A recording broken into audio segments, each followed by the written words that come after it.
everyone!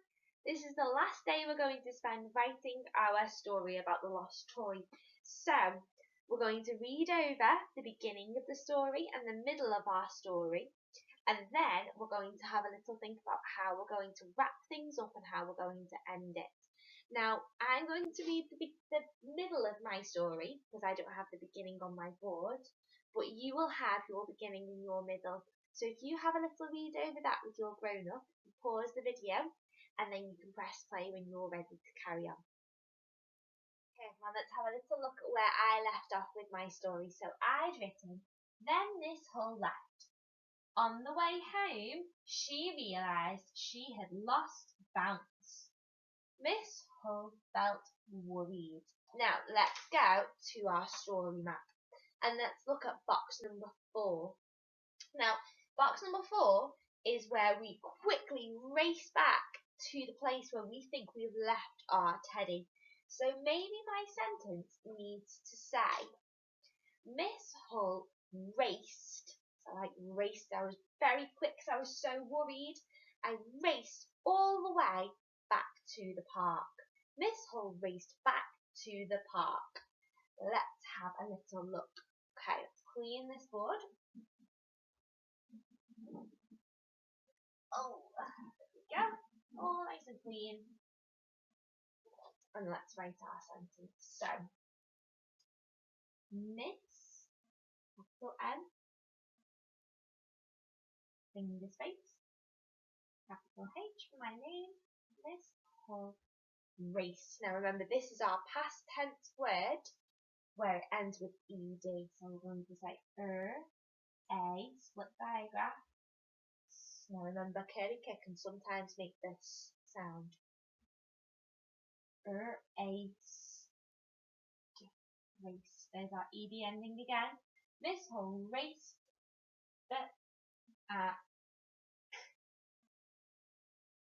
Miss Hull raced back to the park.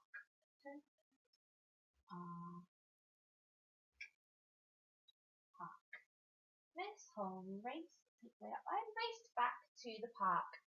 Can you have a go at writing your next sentence? This is the start of the end of our story.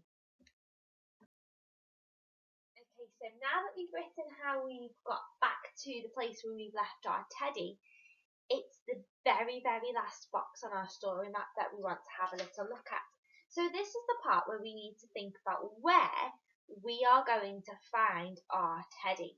Now, if you maybe went to the sweet shop, your teddy might be in the lollipop sticks or in with the tub of Haribo, eating the Haribo.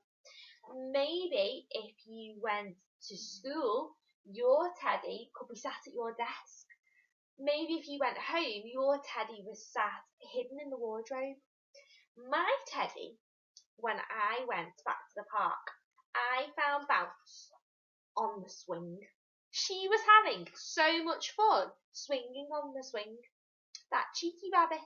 So, what I want to write is maybe Miss Hull found Bounce on the swing.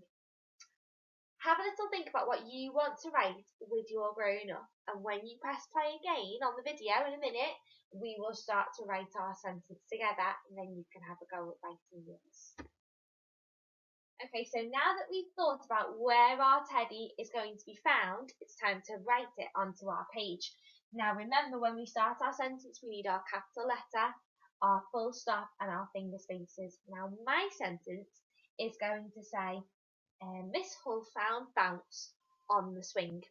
Now I've already used Miss Hull to start my sentence here, so I don't really want to put that again.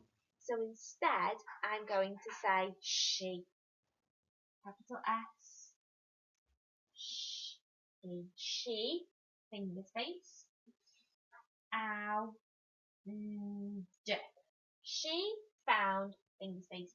Capital B for her teddy's name. My teddy's name. Bounce. She found Bounce on the swings.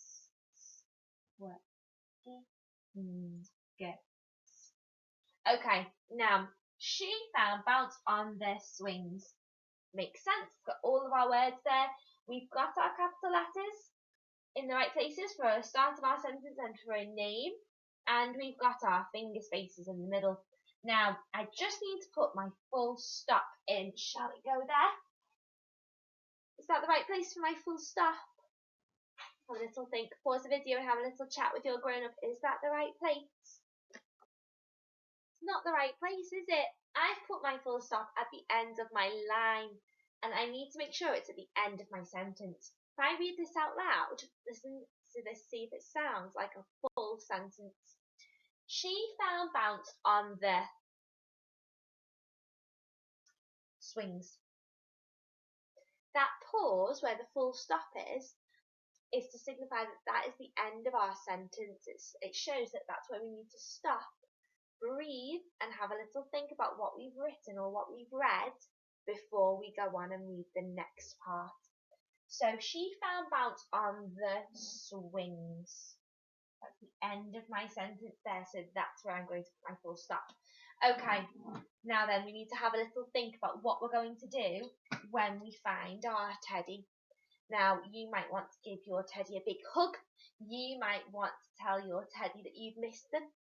Have a little chat with your grown-up about what you're going to do when you see your teddy. Now, I've really missed my teddy, so I think I'm going to give my teddy a really big hug. So my sentence is going to say, she gave Bounce a hug. Okay? Let's start it with our capital letter. She, capital S to start. She gave. Now it's our split diagraph again. Gave. She gave Bounce. Capital B for Bounce because it's her name. She gave Bounce. Finger space a. Finger space h or g. Maybe I'll even put that they went home. They went home. Or stop. Split diagraph again. Okay, let's read over the end of our story. Miss Hull raced back to the park. She found Bounce on the swings. She gave Bounce a hug. They went home. Okay, it's your turn now to have a little go at writing what you did when you found your teddy. And maybe you want to add that you went home as well. It's up to you. Have a little go at writing your last sentence. Brilliant work, guys. You've written a full story. You've written your beginning, you've written a middle, and you've written an end. You are an author. You have written your own story. Well done. You deserve a really, really big clap. Super job. Now tomorrow, when you come back to this channel, we are going to be writing the blurb for our story. So you might want to have a little think or a little chat with your grown-up before then about what a blurb is, so that tomorrow when you join me again, we can write one together. Okay, see you later.